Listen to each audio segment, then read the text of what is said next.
Hello student.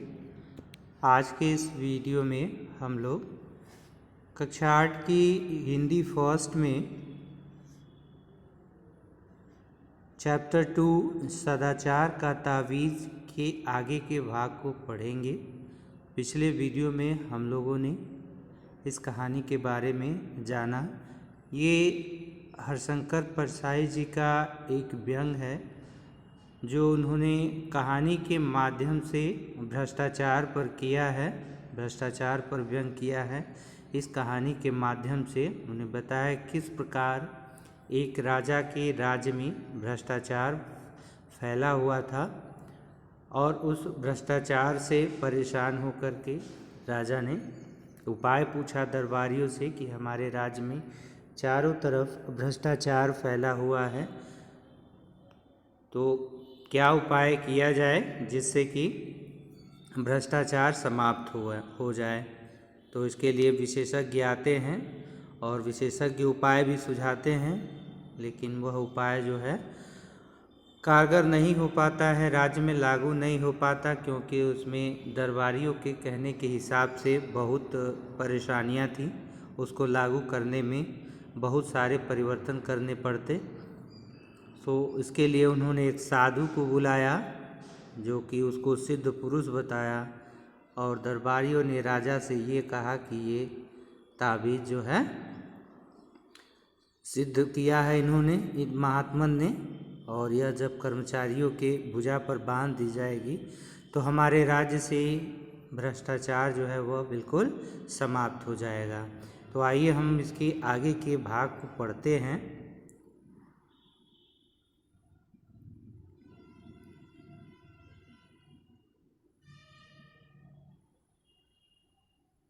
तो जब राजा कहते हैं कि भाई अपने सुझाव आप रख दीजिए, और सुझाव रखवा लेते हैं उन विशेषज्ञों से और विचार करने के लिए बाद में कहते हैं।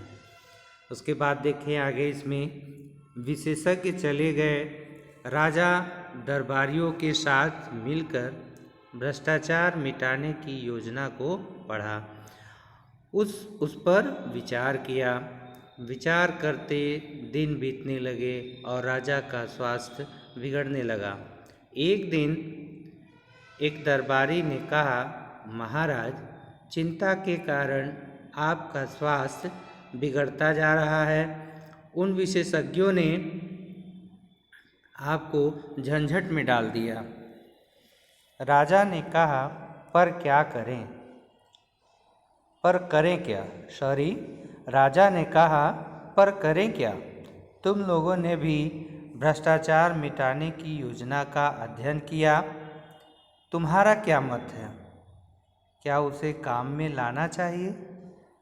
दरबारियों ने कहा, महाराज, यह योजना क्या है? एक मुसीबत है। उनके अनुसार कितने उलटफेर करने पड़ेंगे, कितनी परेशानी होगी, सारी व्यवस्था उलट पुलट हो जाएगी। जो चला आ रहा है उसे बदलने से नई नई कठिनाइयाँ पैदा हो सकती हैं। हमें तो कोई ऐसी तरकीब चाहिए जिससे बिना कुछ उलट फेर किए भ्रष्टाचार मिट जाए। अब देखिए, वहाँ के कर्मचारी जो थे, जो दरबारी थे, उन्होंने महाराज को उस योजना को झंझट बता दिया और ये कहा कि इससे तो राज्य में तमाम प्रकार की कठिनाइयाँ पैदा हो जाएंगी, सारी व्यवस्था उलट पुलट हो जाएगी। तो कुछ हमें ऐसी तरकीब निकालनी चाहिए जिससे कि उलटफेर भी न हो और भ्रष्टाचार भी मिट जाए। राजा साहब बोले, मैं भी यही चाहता हूँ, पर यह हो कैसे? हमारे प्रपितामह को तो जादू आता था, हमें वह भी नहीं आता। तुम लोग ही कोई उपाय खोजो। एक दिन दरबारियों ने राजा के सामने एक साधु को पेश किया और कहा, महाराज, एक कंदरा में तपस्या करते हुए इन महान साधक को हम ले आए हैं। इन्होंने सदाचार का ताबीज़ बनाया है, वह मंत्रों से सिद्ध है और उसके बांधने से आदमी एकदम सदाचारी हो जाता है। अब देखिए, उन दरबारियों ने एक साधु को पकड़ लाया और उस साधु को सिद्ध पुरुष बताते हुए राजा के सम्मुख प्रस्तुत किया और कहा कि यह कंदरा में तपस्या कर रहे थे, तो ये महान साधक है, इनको हम ले आए हैं। इन्होंने सदाचार का तावीज़ बनाया है, वह मंत्रों से सिद्ध है और उसके बांधने से आदमी एकदम से सदाचारी हो जाता है। सदाचारी हो जाता है यानी वह अच्छा आचरण करने लगता है। साधु ने अपने झोले में से ताबीज़ निकालकर राजा को दिया। राजा ने उसे देखा, बोले, हे साधु, इस तावीज़ के विषय में मुझे विस्तार से बताओ। इससे आदमी सदाचारी कैसे हो जाता है? साधु ने समझाया, महाराज, भ्रष्टाचार और सदाचार मनुष्य की आत्मा में होता है। भ्रष्टाचार और सदाचार जो है वह मनुष्य की आत्मा में होता है, बाहर से नहीं आता। विधाता जब मनुष्य को बनाता है तब किसी की आत्मा में ईमानदारी की कल फिट कर देता है और किसी की आत्मा में बेईमानी की। इस कल में से ईमान या बेईमानी के स्वर निकलते हैं, जिन्हें आत्मा की पुकार कहते हैं।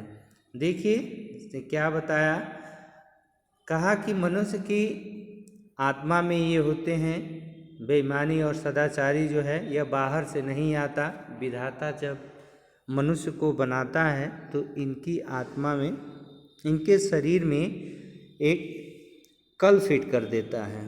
कल फिट कर देता है यानी कल का अर्थ जो होता है वह मशीन होता है। एक तो कल का अर्थ जो है आने वाला कल या बीता हुआ कल, ठीक है, और एक कल का अर्थ जो होता है वह मशीन होता है। तो वह साधु महात्मन ने राजा को यह बताया कि परमात्मा जब इंसान को बनाते हैं तो उनके शरीर में कल फिट कर देते हैं।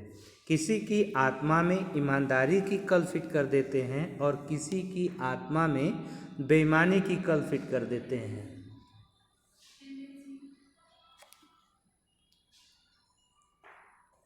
इस कल में से ईमान या बेईमानी के स्वर निकलते हैं, जिन्हें आत्मा की पुकार कहते हैं। आत्मा की पुकार के अनुसार ही आदमी काम करता है। और उन दरबारियों ने उन महात्मा को सिद्ध पुरुष बताते हुए के सामने पेश किए और वो भी राजा को अपनी बातों में किस तरीके से उलझाते हैं। साधु महात्मा जी कहते हैं कि जब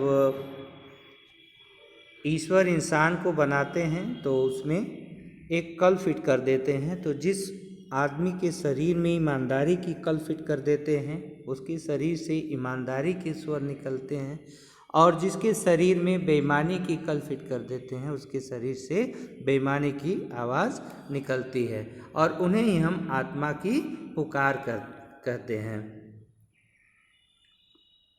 आत्मा की पुकार के अनुसार ही आदमी काम करता है। प्रश्न यह है कि जिनकी आत्मा से बेईमानी के स्वर निकलते हैं उन्हें दबाकर ईमानदारी के स्वर कैसे निकाले जाएं। यानी यह प्रश्न ये निकलता है कि जिसके अंदर बेईमानदारी के निकलते हैं उसके अंदर तो कोई बात नहीं है, लेकिन जिसके अंदर बेईमानी की कल फिट है तो उसके अंदर से ईमानदारी के स्वर कैसे निकाले जाएं। मैं कई वर्षों से इसी चिंतन में लगा हूँ।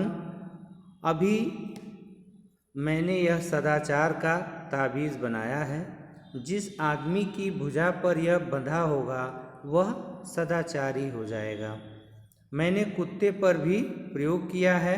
यह ताबीज़ गले में बांध देने से कुत्ता भी रोटी नहीं चुराता। बात यह है कि इस ताबीज़ में से भी सदाचार के स्वर निकलते हैं। जब किसी की आत्मा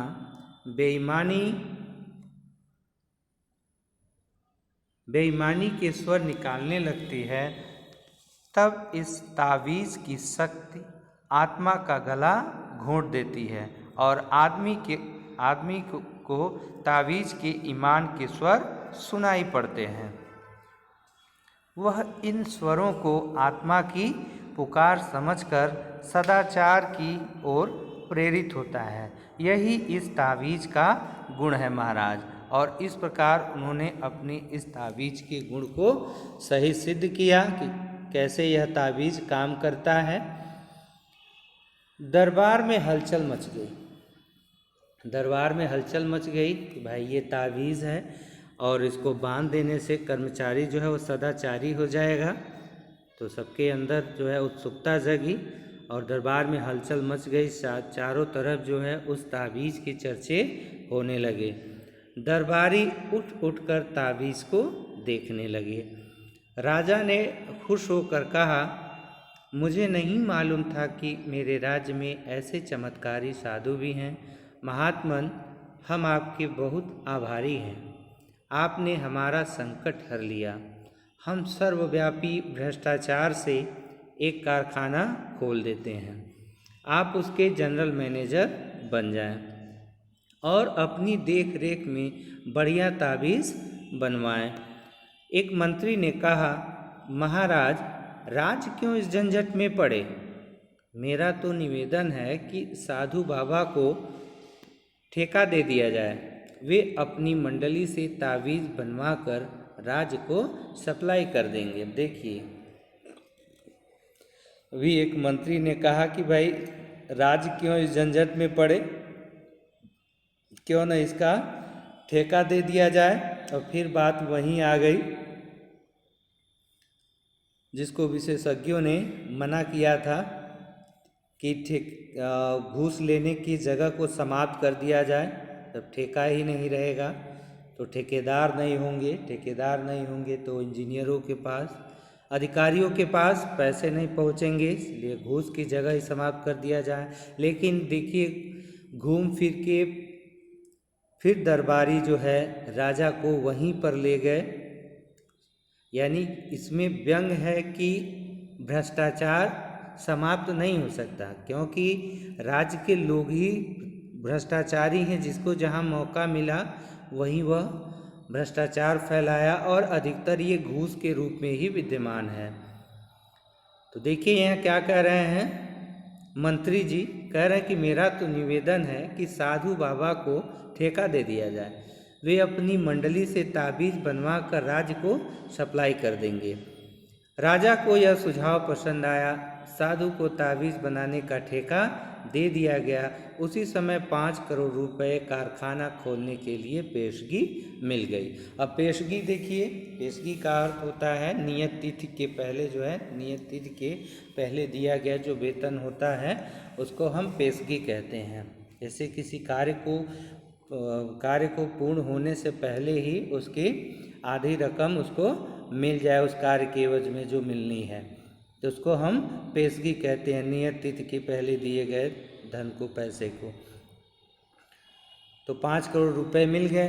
राज्य के अखबारों में खबरें छपी, सदाचार की ताबीज़ की खोज, ताबीज़ बनाने का कारखाना खुला। यानी इस प्रकार के लेख जो है समाचार में छपे कि भाई सदाचार की ताबीज़ की खोज हो चुकी है और कारखाना खुल गया है। लाखों ताबीज़ बन गए। सरकार के हुक्म से हर सरकारी कर्मचारी की भुजा पर एक एक ताबीज़ बांध दिया गया। भ्रष्टाचार की समस्या का ऐसा सरल हल निकल आने से राजा और दरबारी सब खुश थे। एक दिन राजा की उत्सुकता जागी। उन्होंने सोचा, देखे तो कि यह ताबीज़ कैसे काम करता है। यानी ताबीज़ बन भी गया और सभी सरकारी कर्मचारियों की भुजा पर वह ताबीज़ बांध दी गई और भ्रष्टाचार का बहुत सरल उपाय उस राज्य में निकल गया कि अब तो भ्रष्टाचार जो है वह दूर हो जाएगा। और भ्रष्टाचार की समस्या का ऐसा सरल हल निकल आने से राजा और दरबारी सभी खुश थे। एक दिन राजा की उत्सुकता जागी। उत्सुकता किस लिए? कि देखें ये ताबीज़ कैसे काम करता है। उन्होंने सोचा, देखे तो कि यह ताबीज़ कैसे काम करता है। वे वेश बदल कर एक कार्यालय गए और इसके लिए उन्होंने वेश बदल कर एक कार्यालय गए।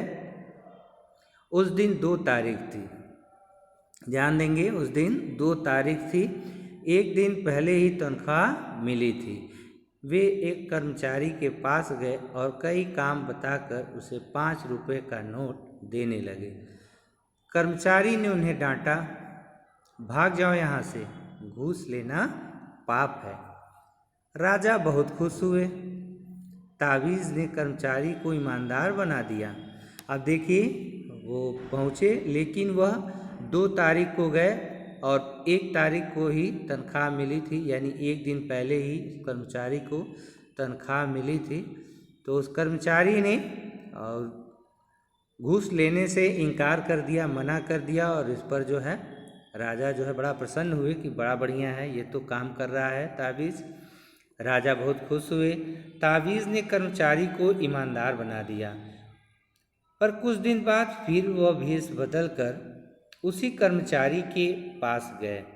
उस दिन 31 तारीख थी। ध्यान देने की बात है, देखिए कि इंसान परिस्थितिवश जो है बदल जाता है, परिस्थितिवश उसमें परिवर्तन आ जाते हैं। 2 तारीख यानी 1 तारीख को तनख्वाह मिली थी, उसके पास पैसे थे कर्मचारी के पास, इसलिए उसने घूस लेने से मना कर दिया। लेकिन फिर जब राजा वही चीज़ें देखने के लिए 31 तारीख को गए, महीने का आखिरी दिन था, राजा ने उसे 5 का नोट दिखाया और उसने लेकर जेब में रख लिया। राजा ने उसका हाथ पकड़ लिया, बोले, मैं तुम्हारा राजा हूँ, क्या तुम आज सदाचार का ताबीज़ बांध कर नहीं आए?